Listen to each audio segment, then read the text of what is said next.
Hey everyone, welcome to the HireMyVA Team and Business Building Podcast, brought to you by Gogozy.com. And in this podcast and at HireMyVA, we help you to reclaim your freedom through hiring and thriving with virtual assistants without breaking the bank, and that means your bank. I'm Dave Braun. I'm here with Larry Broughton. We're going to make this a really quick episode because of some things that have come up this week. Yeah. Dave, can we really make this a brief one? We'll see. Well, with both of us together, no.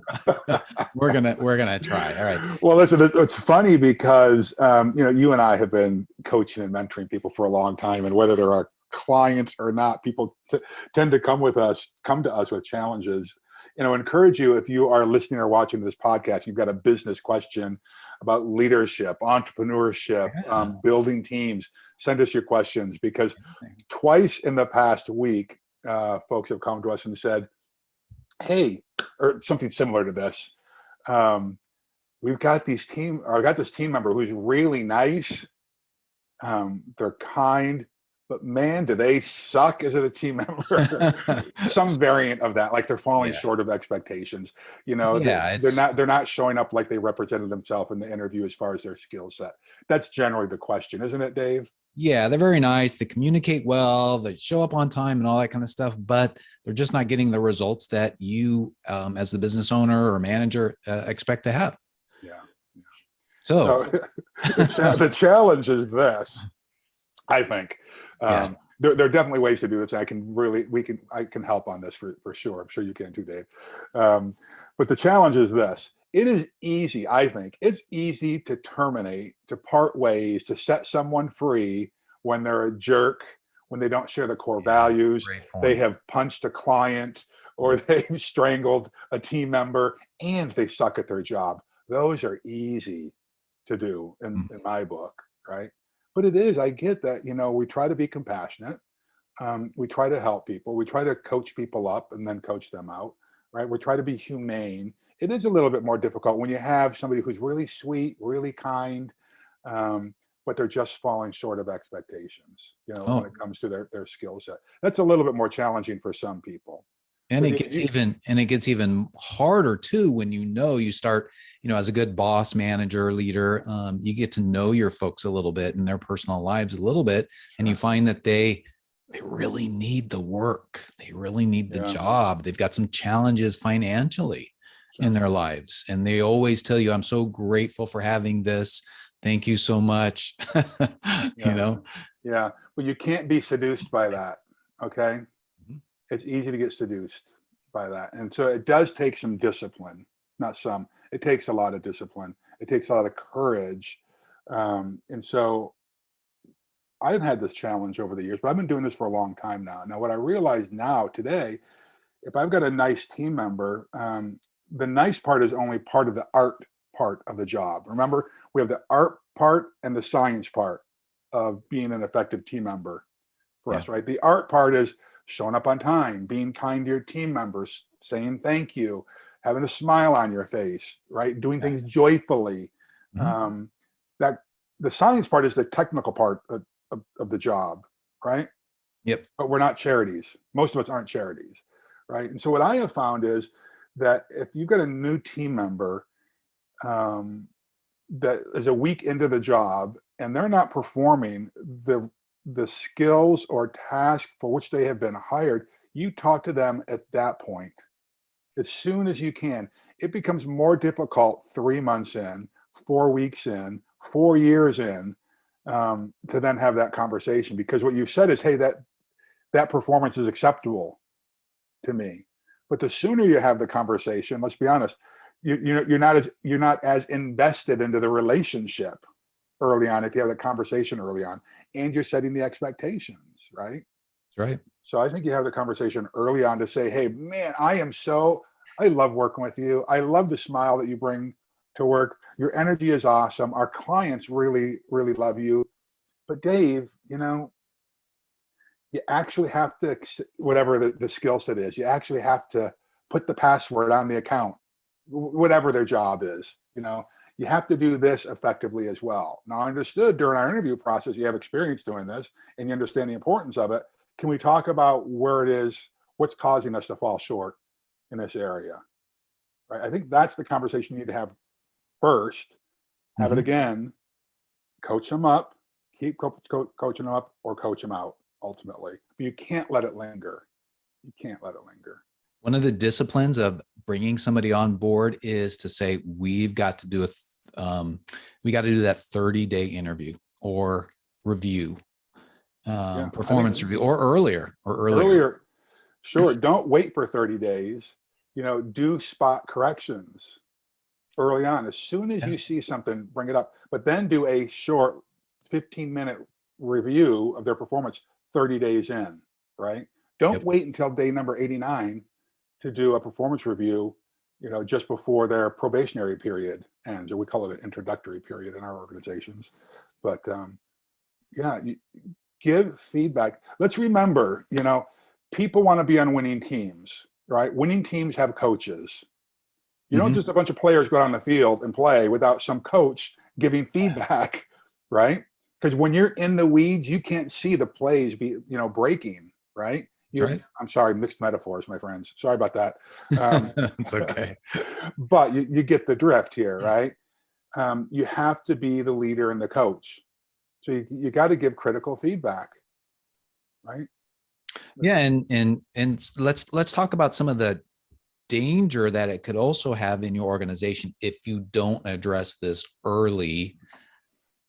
And like you said, either coach them up or coach them out, right? So one of the dangers is if you keep them on too long, it's going to send a subtle signal to everybody else that they can slack off on their performance. That's right. Right. Yeah. And so that's dangerous. All right. And so Dave, when that happens, who are the first people to leave an organization? They're going to be the A+ top players, the high performers that are busting their butts and doing their jobs. And they're like, why should I be busting my butt? Exactly. Yeah. Exactly. And so it can lead to that in your organization. And I think one of the other problems to start thinking about is, from a financial perspective, is you are paying a certain wage for somebody to do a certain job. And if they're not doing it to your expectations, then you are kind of mismanaging the money. You're mismanaging the resources in your business, and you're not able to serve the clients. You're not able to get that vision and mission, accomplish that as well as you normally could.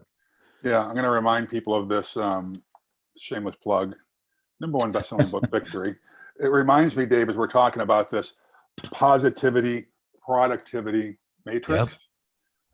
You can have a team of really positive people, but if they're not being productive as well, that's, your business is it's gonna fail ultimately. Let's just be honest. Sorry, I'm messing around with my screens here. So you want both positivity, the nice people, and you want them to be highly productive as well, right? That's the upper right quadrant. You want stallions on your team. You don't want just airy fairy. Oh, they're so nice to deal with. Crying out loud, if that's all you're looking for, just bring in the beach balls into the office. Let people start roller skating through the hallways in your business, and don't even, check your financial statements. You will fail very quickly. You have to, as our former chief operating officer used to say, you have to inspect what you expect.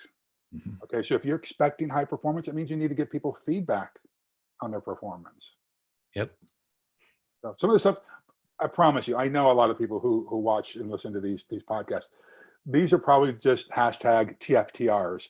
Thanks for the reminders, right? A lot of you have heard this stuff before, but you have to have the courage to take action. That's the thing that's probably missing with the couple of folks who approached us this week. You know this stuff, but it takes courage. The sooner you communicate your disappointment, quote unquote, disappointment in someone's performance or behavior, the easier it is. Rip the Band-Aid off. All right. Yeah. So let's say that you've got a performer that's been in the organization for 5 years. Now what, Dave? That's more than a Band-Aid ripping off. This is a serious conversation like you need to sit down and have. I would have a formal meeting with them. Yeah. And I think to reset expectations. If it's been that long in your organization, then chances are they were doing really well for a long time, and then something happened. So you got to get to the root of that problem. You got to dissect it. But maybe I was going to say, get to the root of the problem and figure out, is that something that's temporary or not? Yeah, for sure. Yes, you need to ask a lot of questions. But I would have a formal meeting and sit down and say, hey, here's what's going on as I see it. Man, you're so kind. You're so nice. People like working with you, but something is going on with the performance.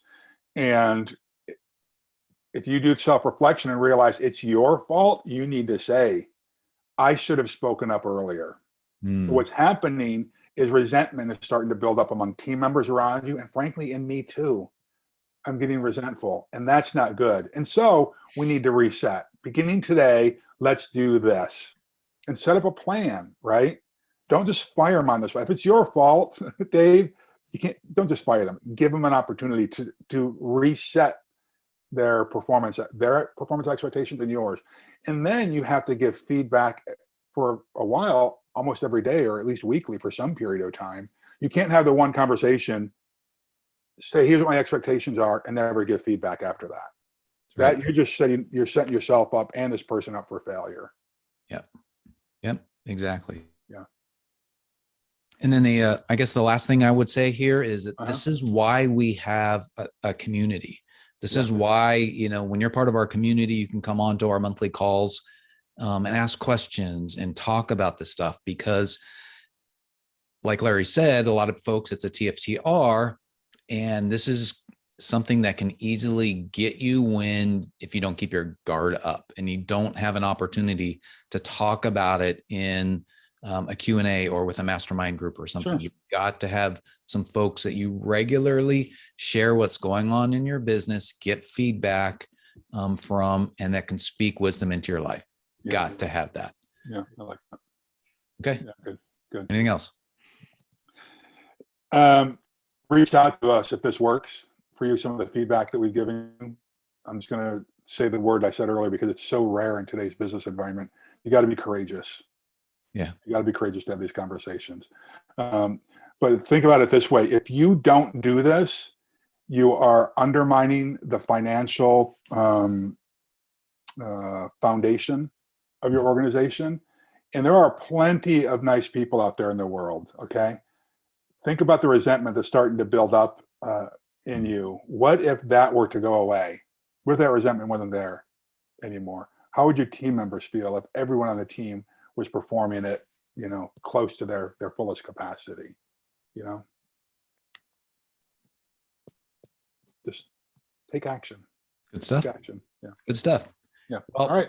This was a quick episode. Thanks for being with us. We normally close with a little bit more stuff, but really just basically we want you guys to give us a review, subscribe to the podcast, subscribe to the channel where it's on. You guys come in, if you're part of our tribe, come into our Q&As, ask questions there, or ask questions here below in the YouTube video. Give us your thoughts, give us your comments. Tell us if you've had an issue of letting somebody go in the past. Most of us probably have, especially those of us who are really nice. It takes a lot of training and it takes courage and it takes help from mentors to overcome some of this stuff. So Dave, I think that's a good point. Let me interrupt for 1 second. Listen, both you and I have gone to each other and said, hey, I've got this conversation I'm about to have with a team member or a business partner or something like that. Let me walk this through with you. Right? We did this with a buddy of ours recently, and you give them a little bit of languaging to insert into the conversation, right? You get a different perspective. This is the great thing about community. I'm sorry to interrupt you. No. That's good. So that's why you got to listen to the end. You never know when that little nugget is going to be there. Want more of these nuggets? Subscribe. And just to get everything that we've got, we're getting these podcasts on the site, transcripts and everything. Just go to HireMyVA.com for more information, get our opt-in, and join us in our community, because we are trying to change the world. We are trying to help folks get freedom in their lives. And you got to do that through building a team. The only way to do it. That's right. All right. We'll catch you on the flip side. God bless you. God keep you. God hold you. We'll see you later. Bye. Okay. Bye, folks.